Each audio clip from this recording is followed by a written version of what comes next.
Hello बच्चों, myself RP Mishra, my YouTube channel is फिलिस्ट्रिक।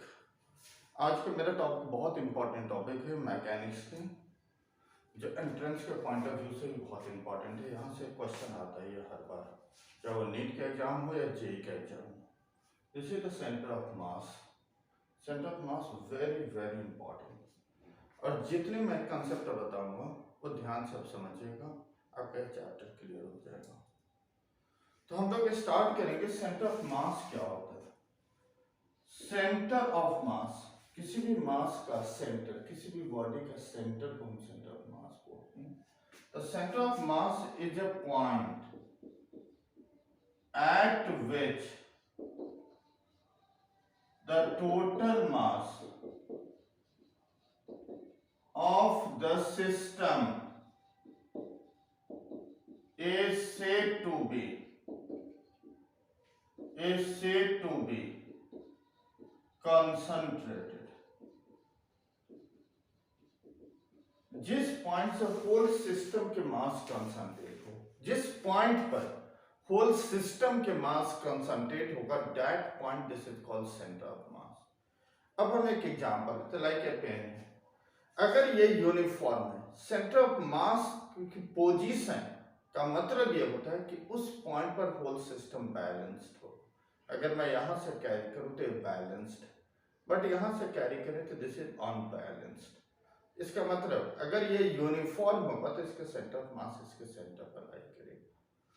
तो normally हम सेंटर ऑफ मास के लिए x coordinate of centre of mass this is equal to m1 x1, m2 x2, m3 x3 so on upon m1 plus of m2 plus of m3 plus of so on.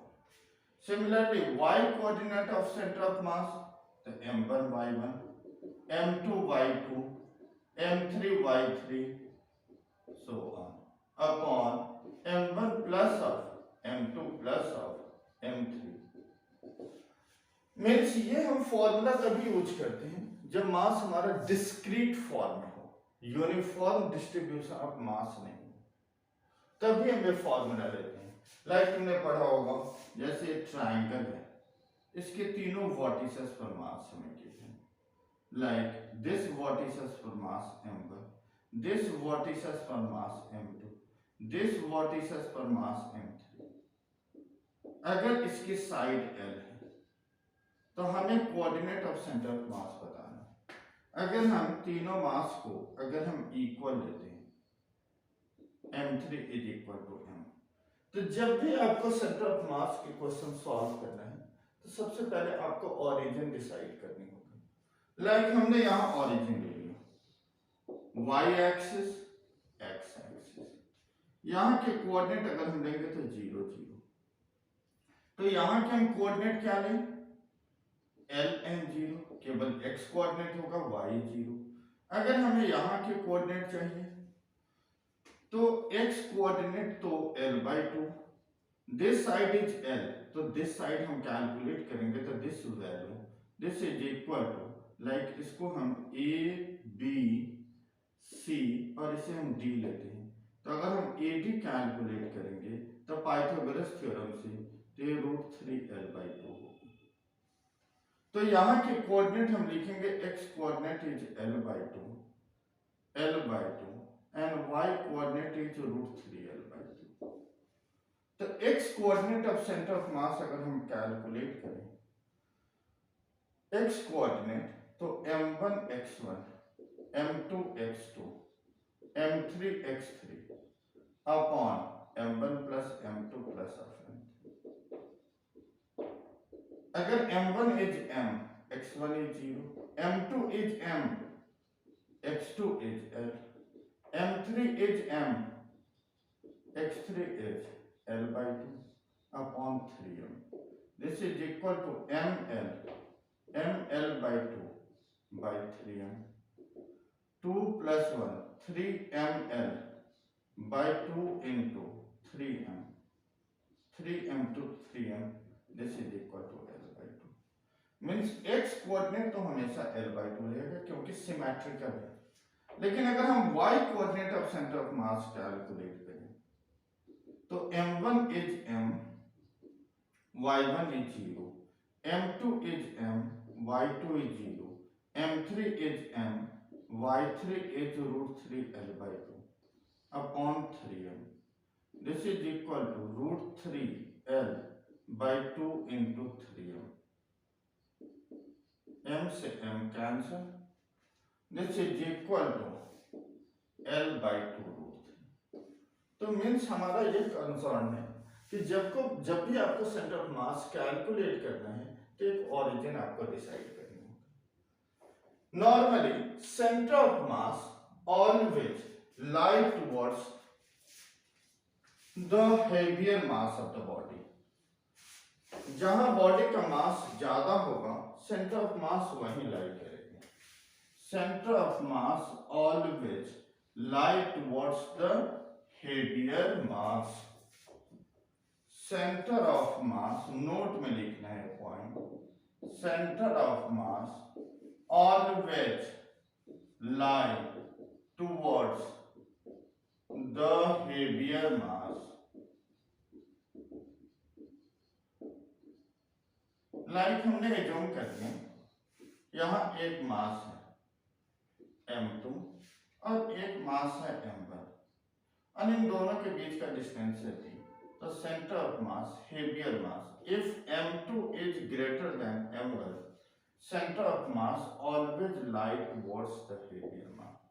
Means यहां पर centre of mass lie.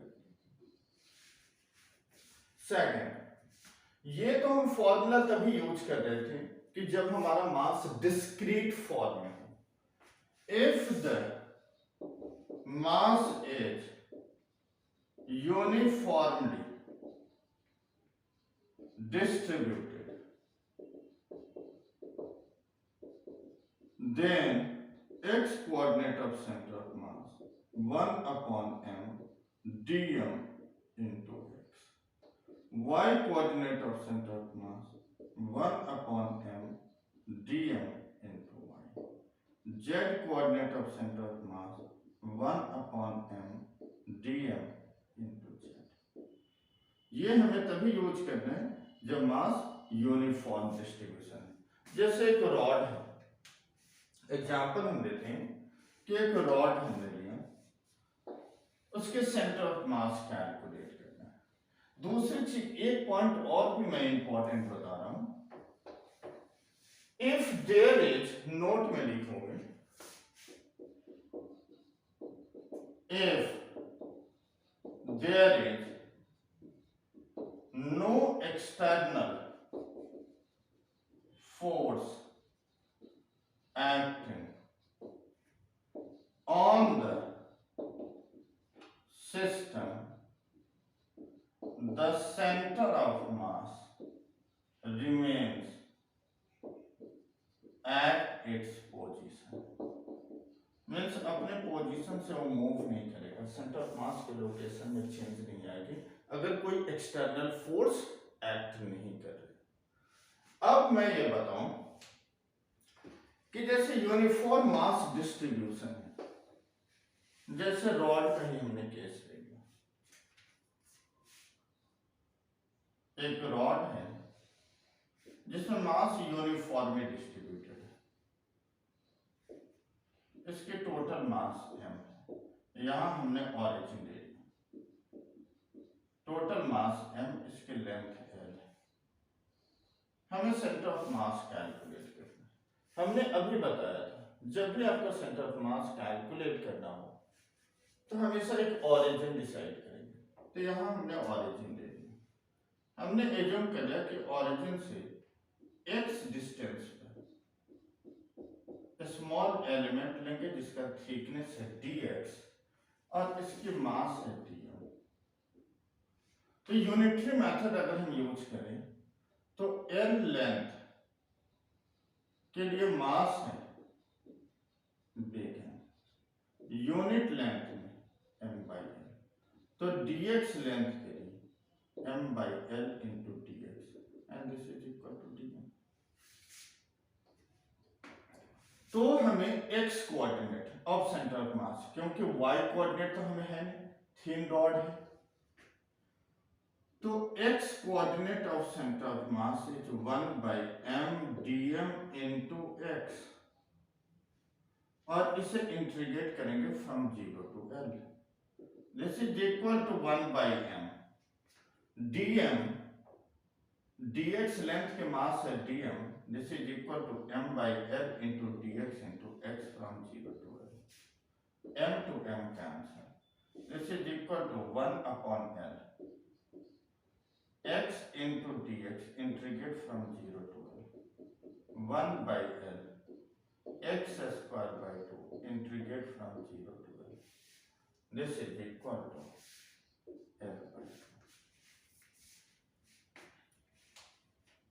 Clear है? तो अगर uniform rod है तो इसके centre of मास कहाँ लाई कर रहे हैं? इसके सेंटर पर लाई करेगा, which is at a distance L/2 from the origin। Next, अगर इसी में सेंटर ऑफ मास हमें कैलकुलेट करना हो, लाइक सेमी सर्कुलर रिंग के लिए, centre of mass of semi circular ring, center of mass of the semi circular ring, इसका हमें centre of mass find out करना है। Like this is the semi circular ring,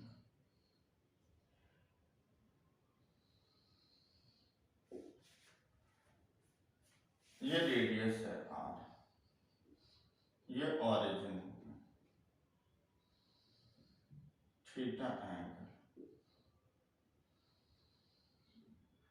D theta, ये r इसकी radius है। अगर this is the arc, total mass is m, total mass of the ring is m, mass length में distributed है, इस length में डिस्ट्रीब्यूटेड है। तो अगर थीटा एंगल पर small D theta angle consider करें तो एक छोटी सी आर्क हो गया, और आर्क की लेंथ क्या होता है? तो angle is equal to arc upon radius. अगर डी थीटा एंगल लेते हैं तो arc upon radius is r, means arc की length r into d theta, ये r into d theta, this is the length of the arc। अगर हम r से, ये थीटा एंगल है, तो this is the x component and this is the y component. अगर हम x कंपोनेंट लेंगे तो x कंपोनेंट कितना होगा? राइट एंगल ट्रायंगल है r cos थीटा, और y component is r sin theta. देखो एक चीज और भी याद रखना है, ये y एक्सिस, ये x एक्सिस, अगर हम देखें तो y एक्सिस के अबाउट मिरर इमेज फॉर्म होता है। तो जिस एक्सिस के अबाउट ये सिस्टम अगर सिमेट्रिकल होगा तो सेंटर ऑफ मास उसी एक्सिस के अबाउट हम कैलकुलेट करते हैं। मीन्स अगर हमारा y एक्सिस के अबाउट सिमेट्रिकल है तो सेंटर ऑफ मास हम y एक्सिस के अबाउट ही कैलकुलेट करेंगे, x एक्सिस के अबाउट सेंटर ऑफ मास की वैल्यू 0 आ जाएगी। अगर हम देखते हैं x एक्सिस के about centre of mass 1/m dm into x, और 0 to पाई इंटीग्रेट करना है, कंप्लीट रिंग करना है। अब हमें dm चाहिए, स्मॉल एलिमेंट dx का लेंथ dm हमें चाहिए, तो हम लिखेंगे पाई इंटू आर, लेंथ में मास है m, यूनिट में m/पाई इंटू आर, तो dx लेंथ के मास m/पाई इंटू आर इंटू dx, ये स्मॉल एलिमेंट के मास।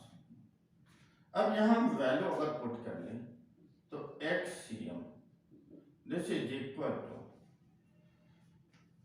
1/m dm, this is equal to m/पाई into r, और dx जो आर्क है r into d theta into x coordinate is r cos theta. Integrate from 0 to pi, m to m cancel, r से r cancel, तो एक r और बच गया, r by pi cos theta into d theta from 0 to pi. This is equal to r by pi cos theta का integration, sine का integration minus cos, cos का integration sine theta from 0 to pi. Value put करो, इसकी value 0 आ जाएगी. Sine 180 degree 0, sine 0 degree 0. Means हमें x axis के about हमें सेंटर ऑफ मास मिलेगी, हमें वाई के ही अबाउट कैलकुलेट करना है. तो हमें देखना है जिस एक्सिस के अबाउट सिस्टम सिमेट्रिकल होगा, सेंटर ऑफ मास उसी एक्सिस के अबाउट हमें कैलकुलेट करना है. तो अब हम y coordinate of centre of mass calculate करेंगे. y एक्सिस के अबाउट अगर हम सेंटर ऑफ मास कैलकुलेट करें तो YCM is 1 by m dm into y from 0 to pi. 1 by m dm अभी हमने बताया था m by pi r into जो r की लेंथ हो गई r into d theta, dx जो हमने लिखा था, जो हमने लाइक dx लिखा, this is equal to dm into y is r sin theta. Integrate from 0 to pi, m to m cancel. This is equal to r by r से r cancel. तो हमें क्या मिल रहा है रिजल्ट, और dx की value 0 to pi, dx की value r into d theta by pi into sin theta. This is equal to r by pi sin theta into d theta 0 to pi. This is equal to r by pi sin theta का integration minus of cos theta from 0 to pi. This is equal to minus r by pi cos pi minus of cos of 0. Minus 1 minus 1 minus 2 plus 2r by pi. This is equal to y coordinate of center of mass. Means semicircular ring का center of mass, this is equal to 2r by pi. तो अगर हम coordinate of center of mass लिखते हैं, coordinate of center of mass is 0 and 2r by pi. Next हम इसी में uniform circular disc के केस समझेंगे. Centre of mass of uniform circular disc, centre of mass of uniform circular disc.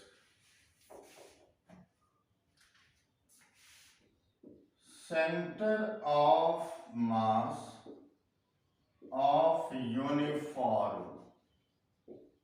circular disc. Like, तो हमने अभी क्या बताया कि अगर कोई भी सिस्टम है तो उसके centre of mass symmetrical axis के अबाउट हम कैलकुलेट करें. सिमेट्रिकल एक्सिस मीन्स ये इसको हम देखें तो y एक्सिस के अबाउट ये सिस्टम सिमेट्रिकल है, ये डिस्क y एक्सिस के अबाउट ये सिस्टम सिमेट्रिकल है. इसका टोटल मास हमने m लिया और इसके रेडियस r है. अगर मैं एक छोटा सा सेक्शन इसमें कट करूं, एक छोटा सा सेक्शन, तो ये सेक्शन क्या बनेगा, रिंग बन जाएगी. एक छोटा सा सेक्शन अगर हम r डिस्टेंस पर कट करें तो dr ये इस स्ट्रिप की थिकनेस हो जाएगी. मीन्स दिस से अगर हम छोटा सा सेक्शन कट करके रिमूव करें तो एक रिंग की फॉर्मेशन होगा। अब हम देखें इसका मतलब मास क्या है, इसके सरफेस एरिया में डिस्ट्रीब्यूटेड है। तो हम यूनिटरी मेथड से एक छोटे से इस एलिमेंट के मास कैलकुलेट करेंगे। तो मास एरिया में डिस्ट्रीब्यूटेड है और सेमी सर्कुलर डिस्क है, तो area pi r square by 2। Area में टोटल मास है m। यूनिट एरिया में अगर हम mass calculate m by pi r square by 2, तो दिस स्ट्रिप को अगर तुम सोचो स्ट्रिप को इसको खोलकर बाहर निकाल दे तो ऐसा स्ट्रिप बनता है जिसकी थिकनेस है dx dr और लेंथ कितना होगा तो पाई इंटू आर। तो एरिया ऑफ दिस स्ट्रिप कितना होगा, रेक्टेंगुलर स्ट्रिप की तरह होगी pi r into d r. This is the area of the rectangular strip. तो pi r into d r area में का मास कितना होगा, तो 2m by pi r square into pi into r into d r. This is equal to dm। Pi से pi cancel हो गई, means dm this is equal to 2m by r square into r into d r. This is equal to dm। तो अगर हमें centre of mass y axis के about calculate करना है तो this is equal to 1 by m dm into y। और integrate हमें कहां से कहां, ये स्ट्रिप यहां से लेकर अब तो यहां तक कट हो सकता है, तो हमें लिमिट लेना है 0 to r। This is equal to 1 by m dm is 2m by r square into r into d r. ये हो गई dm और इंटू y कोऑर्डिनेट। अगर हम देखें तो इसका स्ट्रिप एक रिंग की तरह है और इस रिंग के अगर हम सेंटर ऑफ मास लेते हैं तो centre of mass 2r by pi पर होगा। मतलब इसके सेंटर ऑफ मास की location 2r by pi. This is equal to y। अब हम इसे इंटीग्रेट कर लें, m से m cancel 0 to r। This is equal to 2 by 2 to जा 4 by r square pi r square. This is equal to r square into d r from 0 to r। This is equal to 4 by pi r square r cube by 3 0 to r। This is equal to 4 by pi r square into r cube by 3। This is equal to 4r by 3 pi is the location of center of mass. Next हम कुछ question अब discuss करने जा रहे हैं। Hello बच्चों, ये S Verma sir के बुक का एग्जाम्पल नंबर 2 है। इस क्वेश्चन में हमें क्या गिवन है, 2 identical uniform rod AB and CD। This is the AB rod, its length is L, and this is the CD rod, its length is L, are joined to form a T-shaped frame as shown in the figure. Locate the center of mass of the frame. The center of mass of uniform rod is at the midpoint of the, like इसके centre of मास है यहाँ, इसके centre of मास है यहाँ C1 ले लो और ये C2। तो होल सिस्टम का हमें सेंटर ऑफ मास कैलकुलेट करना है। लाइक हमने यहाँ एज्यूम कर लिया ओरिजिन। अगर हम ओरिजिन ले लें, इसकी भी मास है m, इसका भी मास है m, तो हमें सेंटर ऑफ मास, अब हम देखें तो सिमेट्रिकल किस एक्सिस के अबाउट है, y एक्सिस के अबाउट, तो सेंटर ऑफ मास का हमें केवल y कोऑर्डिनेट मिलेगा। तो YCM M1 Y1 M2 Y2 upon M1 plus of M2। M1 is M, Y coordinate यहां पर ओरिजिन ले लिया 0। M2 is M, Y coordinate is L by 2 upon m plus m. This is equal to ml by 2 into 2m. m to m cancel. Centre of mass whole system का यहाँ lie करेगा इसके half पर, means l by 4 distance from the origin. This is the location of center of mass. मीन्स यहाँ पर क्या है कि मास एक रॉड है, इसके मास डिफरेंट है, दूसरी रॉड है, इसके मास डिफरेंट है, तो हम होल सिस्टम का सेंटर ऑफ मास, इसका मतलब दोनों मास डिस्क्रीट फॉर्म में है, तो हमने सेंटर ऑफ मास डिस्क्रीट वाले फॉर्मूला यूज किया है। नेक्स्ट क्वेश्चन में हम आ जाएं, लाइक दिस इज एग्जांपल 3। हमें गिवन है एक लीनियर रॉड है, लीनियर रॉड का मतलब है मास लेंथ में डिस्ट्रीब्यूटेड है, एल लेंथ है, और जिसका लीनियर मास डेंसिटी गिवन है, लीनियर मास डेंसिटी हमें गिवन है, this is equal to rho is equal to mass per unit length dm by dx, dm by dx, this is equal to a plus of b into x, तो dm कितना होगा, a plus bx into dx, this is equal to dm। तो यहां हम एक origin ले रहे हैं, x coordinate of centre of mass हमें कैलकुलेट करना है, मींस xcm, क्योंकि दिस एक्सिस के अबाउट भी होल सिस्टम सिमेट्रिकल है, तो सेंटर ऑफ मास का हम x coordinate calculate, mass uniform distribution है, तो 1 by m dm, sorry dm into x upon dm 0 to L integrate करें, this is the total mass.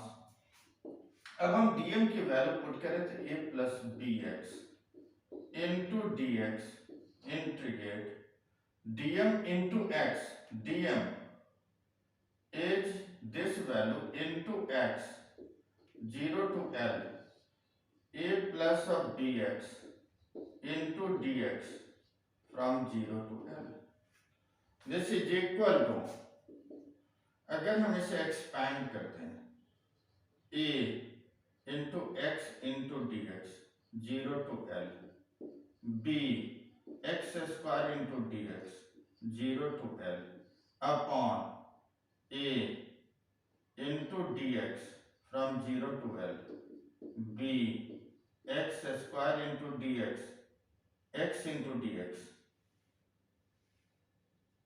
0 to L, this is equal to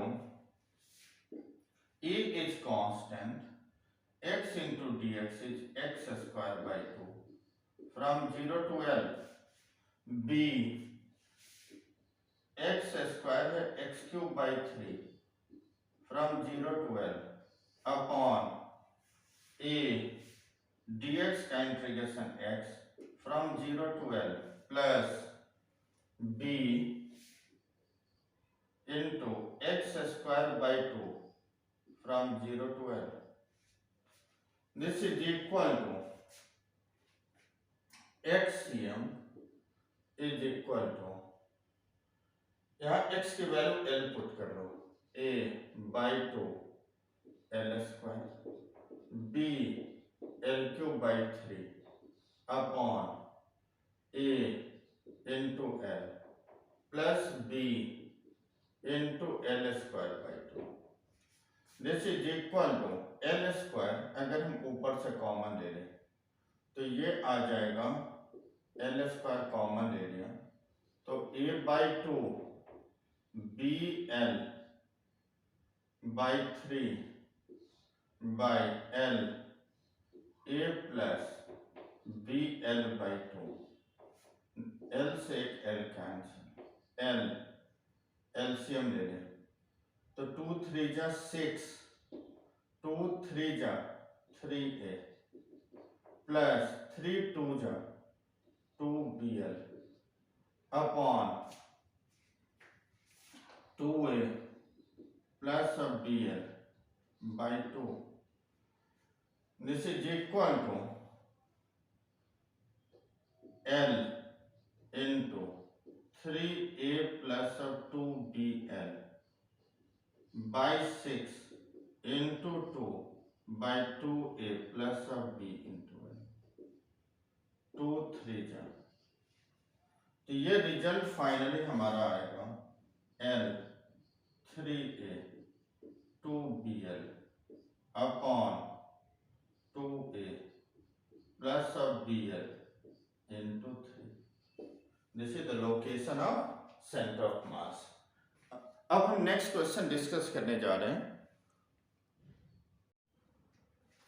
देखो बच्चों, example 4 बहुत अच्छा question है। इस question में क्या गिवन है, क्यूबिकल ब्लॉक ऑफ आइस। ये आइस ब्लॉक है जो क्यूब के शेप का है और इसका मास है स्मॉल एम। स्मॉल एम इसके मास है और इसका एज है एल। एज का मतलब हर एक साइड एल है। Is placed in a large tray of mass big M. ये ट्रे है जिसका मास बिग एम है और आइस ब्लॉक इसका मास है स्मॉल एम है। इफ द आइस मेल्ट, जैसे आइस मेल्ट करेगा तो ये फ्लैट हो जाएगा। अगर सोचो ट्रे की साइज बहुत बड़ी है तो अगर आइस मेल्ट करेगा तो वाटर जो फॉर्म होगा उसकी हाइट बिल्कुल नेग्लिजिबल होगा अगर ये आइस ब्लॉक बहुत छोटी होगी तो यही हमारा, अगर ये मेल्ट करेगा तो यहां पर एक फ्लैट सरफेस बन जाएगा। How far does the centre of mass of the system ice plus tray come down, कितने से नीचे फॉल कर जाएगा सेंटर ऑफ मास। अगर हम देखें तो यहां हमने ओरिजिन ले लिया, इस ट्रे की सेंटर ऑफ मास के लोकेशन हमने x1 लिया और इस ice block cubical ice block इसके सेंटर ऑफ मास के लोकेशन ओरिजिन से x2 लिया। तो अगर हम x सेंटर ऑफ मास अगर हम लेते हैं तो दिस इज इक्वल टू, इसके मास है small m means m into x2 और इस ट्रे के मास है big M into x1 upon m plus of small m। When the ice block melt, तो वाटर फॉर्म होगा। अगर ट्रे की वॉल्यूम के रिस्पेक्ट में ये नेग्लिजिबल छोटी ब्लॉक है तो अब न्यू सेंटर ऑफ मास की लोकेशन, अगर हम ट्रे के लिए देखते हैं तो m into x1 प्लस, अब आइस भी तो फॉल होकर यहां आ गया स्मॉल m, तो इसकी लोकेशन ये जब मेल्ट करेगा इनिशियली यहां सेंटर ऑफ मास का लोकेशन था तो centre of mass l/2 distance से फॉल हो गई तो x2 minus of l/2 upon m plus of m, मास तो सेम ही रहेगा, सेंटर ऑफ मास के लोकेशन में चेंज आ गया जो आइस के सेंटर, क्योंकि मेल्टिंग होगा सेंटर ऑफ मास चेंज होती जाएगी। तो लोकेशन दोनों के सेंटर ऑफ मास के लोकेशन में कितने की चेंज आया, तो x centre of mass minus x dash of centre of mass, this is equal to mx2 mx1 upon m plus of m minus mx1 m into x2 minus l/2 m plus of m, this is equal to, अगर हम इसे expand करते हैं तो mx1 वाले term cancel होगा, mx2 m, अब ये माइनस हो गई तो ये माइनस आ जाएगा, m x2 minus l/2 upon m plus of m। अगर हम यहां से m कॉमन लेते हैं तो ये आ गए x2 minus x2 plus of l/2 upon big M plus of small, this is equal to m into l/2 into m plus m, this is the shifting in location of center of mass। Next question पर हम आ जाएं।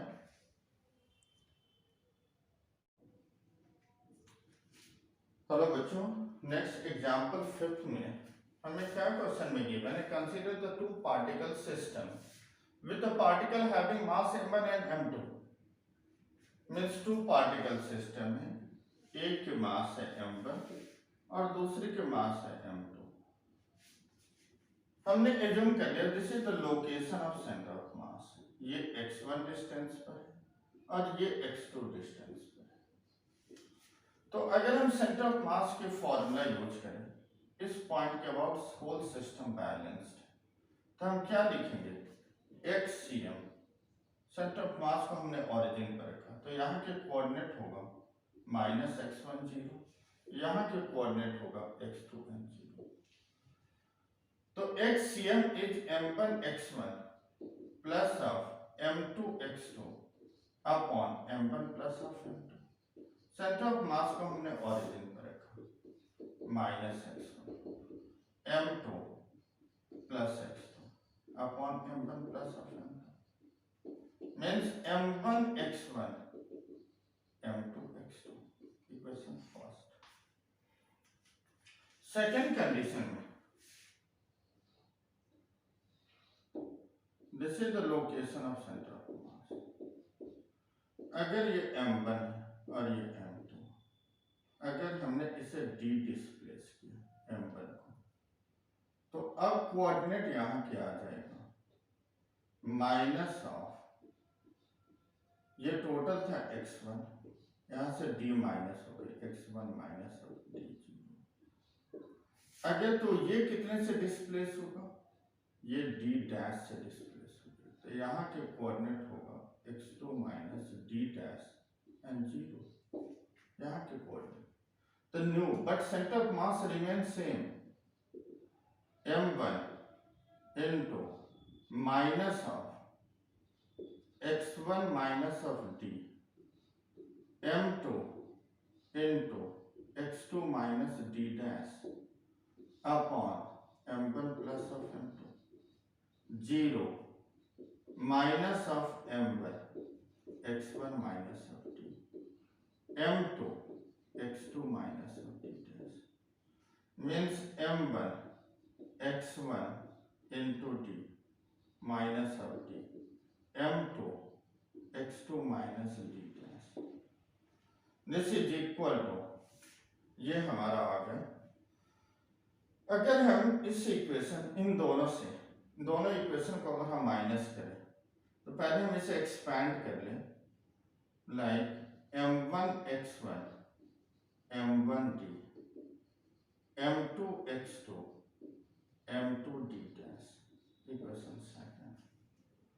second minus of first, second minus first, means m1 x1 m1 d m2 x2 m2 d dash, और इससे m1 x1 और m2 x2 minus करेंगे, minus minus, अगर हम minus करें तो ये कैंसिल हो गया, तो ये आ जाएगा माइनस m1 d, यहाँ से इसको cancel, minus of m2 into d dash, तो d डैश की वैल्यू आ गई m1 by m2 into d। This is the, अगर m1 d डिस्टेंस के लिए मूव करेगा तो m2 d डैश के लिए मूव कर रहा है, और d dash is m1 by m2 into d। Next question पर हम लोग आ जाएं। हेलो बच्चों, क्वेश्चन नंबर 9 बहुत इंपॉर्टेंट क्वेश्चन है। यहाँ देखो, this is the smooth surface, ये वेज है, इसके मास 10 m है, एक ब्लॉक है, इसका मास m है, और स्मूथ सरफेस है, इसके बेस की लेंथ है 2.2 मीटर। अगर ये ब्लॉक यहाँ स्लाइड करेगा, जितना डिस्टेंस यहाँ स्लाइड करेगा उतनी ही ये ब्लॉक पीछे मूव करेगी। तो हमें क्वेश्चन में कैलकुलेट करना कि ये बिगर जो वेज है ये कितनी डिस्टेंस के लिए मूव कर रहा है।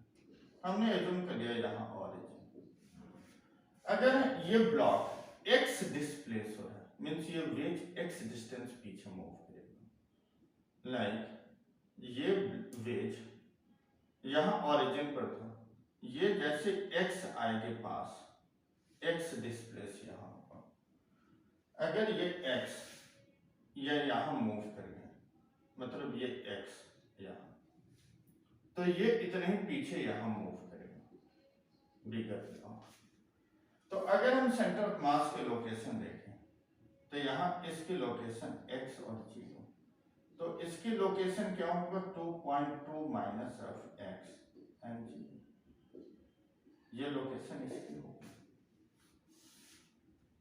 ये लेफ्ट में मूव कर रहा है तो उतने ही राइट में मूव कर रहा है, बट फ्रिक्शनलेस सरफेस है तो कोई एक्सटर्नल फोर्स एक्ट नहीं कर रहा, तो centre of mass always at the same location.